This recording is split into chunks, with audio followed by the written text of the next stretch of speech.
conquête de la souveraineté passe avant tout par l'exploitation des ressources nationales au profit de nos populations.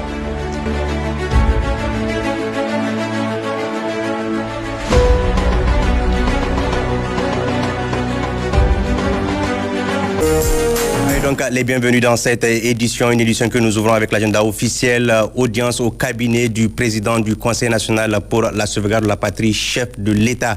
Le général de brigade Abdraman Tchani s'est entretenu avec Amadou Keïta, ministre des Mines du Mali et président du Conseil des ministres de l'autorité pour le développement intégré des États du Liptako-Gourma. La conférence prochaine des chefs d'État de la dite organisation était au centre des échanges. Le point avec Nadia Mohamed et Mohamed Adam.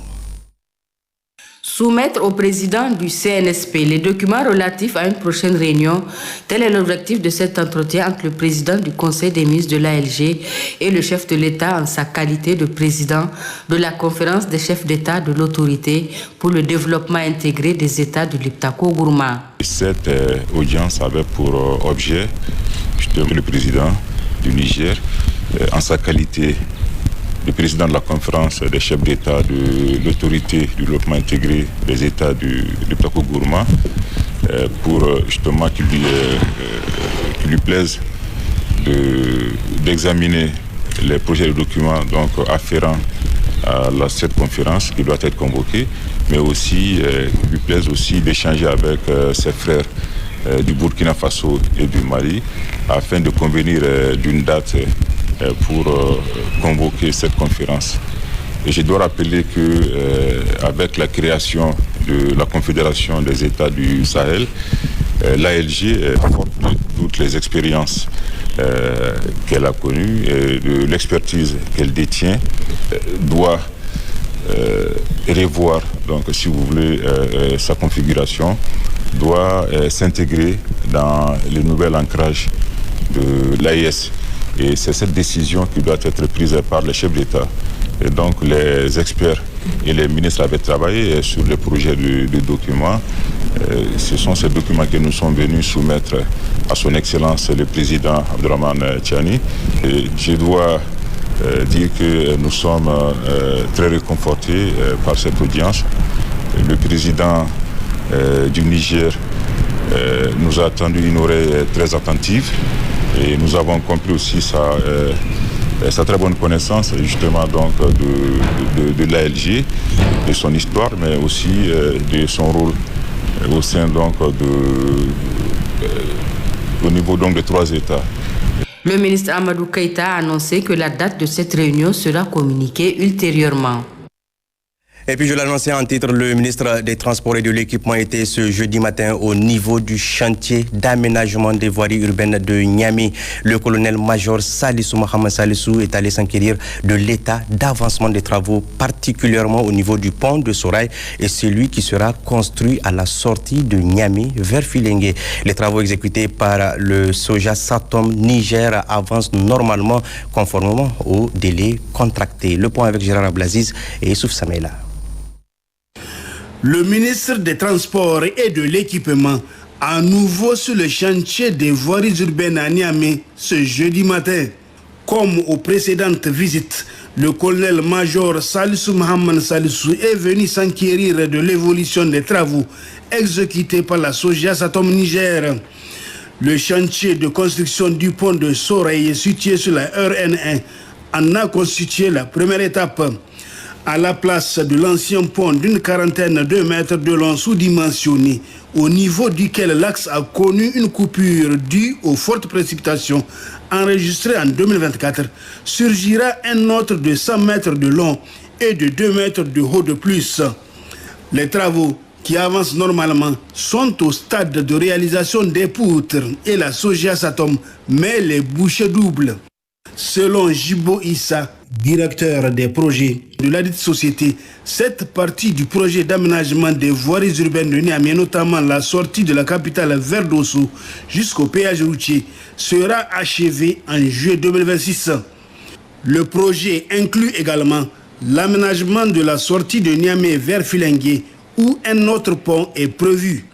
Le chantier a aussi reçu la visite du ministre des Transports et de l'Équipement pour le même exercice. Nous étions au niveau de Soreille où nous avons trouvé l'équipe qui est en train de préparer les poutres nécessaires et les pieux. Ils sont très avancés. Et là aussi, la déviation est en train de se mettre en place. Un deuxième chantier pour la fabrication des poutres et des pieux va aussi se mettre en place rapidement pour doubler les capacités de production afin d'être dans le temps. Il vous souviendra que nous nous sommes engagés sur la base des études faites par l'entreprise qui est chargée de conduire les travaux, que les travaux pourront être, en tout cas les gros œuvres, pourront être finis d'ici le 31 mai. Le tableau qui nous a été présenté nous rassure et nous réconforte. Et ce que nous avons vu nous rassure. Et ça nous permet d'encourager l'entreprise et de demander à chacun d'entre nous de pouvoir redoubler d'efforts pour qu'on soit au rendez-vous. C'est une lutte contre la montre, puisque la saison hivernale, certes, on s'attend à ce que ce soit vers la fin du mois de juin, juillet, pour qu'elle s'installe, mais ne soyons pas surpris que ça vienne plus tôt. Donc il y a lieu pour chacun d'entre nous de pouvoir faire en sorte que le délai que nous sommes engagés à livrer ces travaux le 31 mai, qu'ils puissent être respectés. Le projet d'aménagement des voiries urbaines de Niamey comprend également la route Niamey-Niala. Son objectif principal est de contribuer à l'amélioration du cadre de vie des habitants de la capitale. Et puis, à l'instar des autres pays du monde entier, le Niger célèbre demain 21 mars 2025 la journée internationale des forêts. Dans le message adressé par le ministre de l'Hydraulique, de l'Assainissement et de l'Environnement, à cette occasion, il a mis l'accent sur l'importance des forêts qui contribuent à la sécurité alimentaire et à la nutrition, non seulement de 2,5 milliards de personnes vivant dans les communautés tributaires des forêts, mais aussi de celles qui vivent dans les centres urbains. Le résumé avec Nafisa Barmassi et Abdoulaye Ali. Instituée le 21 mars de chaque année depuis 2012 par l'Organisation des Nations Unies pour l'agriculture et l'alimentation FAO, la Journée internationale des forêts édition 2025 est placée sous le thème « Les forêts et alimentation ». Un thème qui rappelle une fois encore l'importance des ressources forestières dans le système d'alimentation humaine et animale et l'impérieuse nécessité d'adopter des modes de production et d'exploitation durable de ces ressources. Au Niger, malgré les menaces auxquelles elles font face quotidiennement, notamment les sécheresses récurrentes, la dégradation des terres et la demande climatique et variabilité climatique, l'exploitation non durable, les ressources forestières continuent de jouer un rôle important dans l'amélioration de la sécurité alimentaire et constituent encore la principale source d'énergie pour plus de 90% des ménages du pays. Il est à rappeler qu'on assiste malheureusement au cours de ces dernières décennies à un amenuisement des ressources biologiques en général et végétales en particulier, aussi bien dans leur répartition spatiale que dans leur diversité spécifique et écosystémique. C'est ainsi que plusieurs espèces locales alimentaires auraient disparu ou sont en voie de disparition de leur habitat naturel à cause du changement climatique et de la pression anthropique croissante. Le ministre colonel Meizama Abdoulaye a ensuite évoqué l'importance des produits forestiers non lignés auxquels les communautés rurales font recours pour diversifier leurs activités productives et améliorer leurs revenus. Avant de revenir sur la technologie de régénération naturelle assistée adoptée par le Niger. Les produits forestiers non ligneux utilisés en alimentation humaine le sont sous forme de fruits, drupes, feuilles, tubercules, graines, noix, gommes, écorces.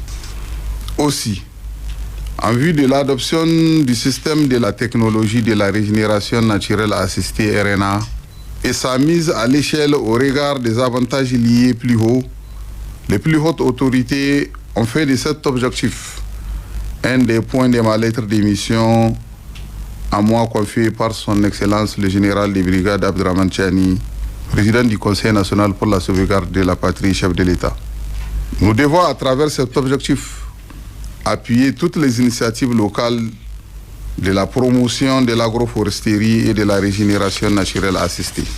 Le ministre de l'Hydraulique, de l'Assainissement et de l'Environnement a également rendu un hommage aux défenseurs de la nature avant de plaider pour un nouveau Nigérien développant des aptitudes, adaptant des pratiques et attitudes favorables à la restauration et la préservation des forêts. Ces derniers comme support de production agro-silvopastorale et halieutique, gage d'une sécurité et d'une souveraineté alimentaire durable pour un Niger nouveau, totalement indépendant auquel nous aspirons tous. Suite de cette édition, l'ambassadeur de la République de la Mauritanie au Niger est en fin de mission. Après 4 années de loyaux services, Sidati Cheikh Ould Ahmed Aïcha a été élevé au grade de commandeur de l'ordre du mérite du Niger. Le Niger restera toujours cette terre hospitalière où la coopération entre les deux pays sont davantage renforcées. Pascal Sessogotier et Askou Jibrilla pour plus de détails. Cheikh Ould Ahmed Aïcha, au nom du président du Conseil national pour la sauvegarde de la patrie, grand maître des ordres nationaux et en vertu des pouvoirs qui nous sont conférés, nous vous faisons commandeur dans l'ordre du mérite du Niger. Deux sentiments forts animent l'ambassadeur de la République islamique de Mauritanie, Sidati Cheikh Ould Ahmed Aïcha, en fin de mission au Niger, lors de cette cérémonie organisée en son honneur. Tout d'abord, la joie d'être élevé au grade de commandeur de l'ordre du mérite du Niger par le chef de l'État. Ensuite, la tristesse de quitter le Niger, un pays auquel il a rendu de loyaux services pendant ses 4 années de mission, ce qui lui a d'ailleurs valu cette distinction honorifique. Vous avez contribué de façon incontestable à la consolidation et au renforcement des liens d'amitié, de coopération, de fraternité et de solidarité entre nos deux pays. La République du Niger et la République islamique de Mauritanie entretiennent des relations d'amitié, de coopération, de fraternité qui tirent leur source des liens séculaires et historiques qui ont toujours existé entre nos deux peuples. La mise en place, le 11 février 1989 à Niamey, d'une grande commission mixte de coopération entre nos deux pays en est la parfaite illustration. Elle témoigne de la volonté de nos plus hautes autorités de se doter d'un cadre permanent de concertation en vue de donner corps et âme aux actions de coopération sur tous les plans.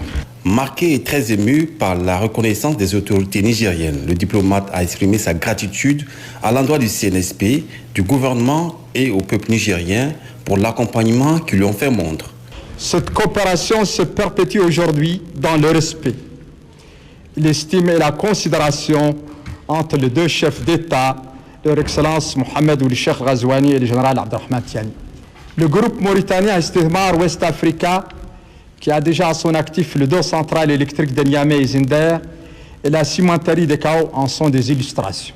Le gouvernement mauritanien continue à faire de la culture et du savoir un cheval de bataille. C'est dans ce contexte qu'il a construit et mis en exploitation et à sa charge un complexe culturel islamique mauritanien. Quelques 400 élèves nigériens suivent gratuitement les cours dispensés dans son enseignement primaire. Parallèlement à cet enseignement pédagogique, des cours d'alphabétisation et l'enseignement coranique sont organisés. La réunion de la grande commission mixte de coopération mauritano-nigérienne est à l'ordre du jour et se réunira pour sa prochaine session très bientôt afin de lancer de nouveaux projets de coopération. La coopération mauritano-nigérienne date de longtemps. Elle existe depuis l'ère des indépendances avec le feu Hamani Diori et Mokhtar Ould Dada qui avaient su tisser des relations de coopération et d'amitié qui se renforcent davantage de nos jours. Le ministre de la Justice et des Droits de l'Homme, Garde des Sceaux, a présidé ce matin dans l'arrondissement communal Niamey 2 la cérémonie de lancement de la caravane de sensibilisation sur l'accès à la justice au profit des populations de 5 arrondissements communaux de Niamey. Cette caravane vise à sensibiliser les femmes afin de faire valoir leurs droits avec transparence. Naïtoullah Hassan et Habib Abdraman pour le compte-rendu. C'est dans la poursuite de ces efforts en vue d'améliorer la connaissance de la justice par la population sur la vision noble et salutaire du Conseil national pour la sauvegarde de la patrie que le cadre de concertation CDC du tribunal de grande instance hors classe de Niamey a organisé cette caravane de sensibilisation sur l'accès à la justice au profit des femmes. financé par le Royaume des Pays-Bas et l'Organisation internationale de droit du développement au Niger, IDLO. C'est l'arrondissement communal Niamey 2 qui a servi de cadre au lancement de cette sensibilisation prévue pour les 5 arrondissements communaux de la région de Niamey. L'IDLO est convaincu, comme d'ailleurs vous-même, Monsieur le ministre, que pour bénéficier d'une justice plus accessible et de qualité, les justiciables ont besoin d'une meilleure connaissance juridique et des procédures judiciaires. Les Pays-Bas restent engagés aux côtés du gouvernement de Niger et de tous les acteurs investis dans l'amélioration des systèmes de justice. Au niveau des mécanismes de coordination et de concertation, de renforcement des capacités du personnel judiciaire. Le président du cadre de concertation a rappelé l'importance de cette sensibilisation.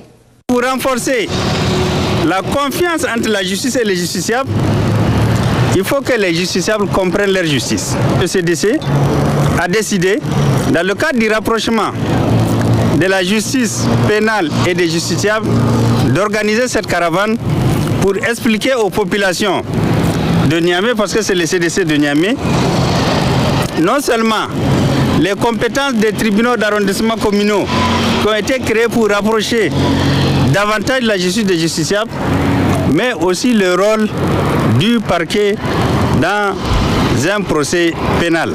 Le ministre de la Justice et des Droits de l'Homme, Garde des Sceaux, a salué les efforts consentis par ses 2 partenaires qui ont contribué à la réalisation de cette noble initiative. Permettez-moi de rappeler que la politique nationale de justice et droits humains du gouvernement du Niger ainsi que le plan d'action prioritaire du ministère de la Justice et des Droits de l'Homme s'appuie sur le plan de résilience pour la sauvegarde de la patrie et la promotion des droits, dont l'objectif principal est de rendre notre système judiciaire plus performant. Cette caravane sera, je l'espère, une occasion de plus offerte aux acteurs de la justice, notamment le cadre de concertation de la chaîne pénale du tribunal de grande instance hors classe de Niamey, de sensibiliser les usagers de ce service sur l'accès à la justice de façon générale et sur la justice pénale en particulier pour la femme et les filles. Selon l'administrateur délégué de l'arrondissement communal Niamey 2, cette initiative s'inscrit dans une dynamique de renforcement de la confiance entre la justice et les justiciables. L'objectif de cette caravane de sensibilisation est de pouvoir amener les femmes à jouer efficacement leur rôle en accédant plus facilement à la justice.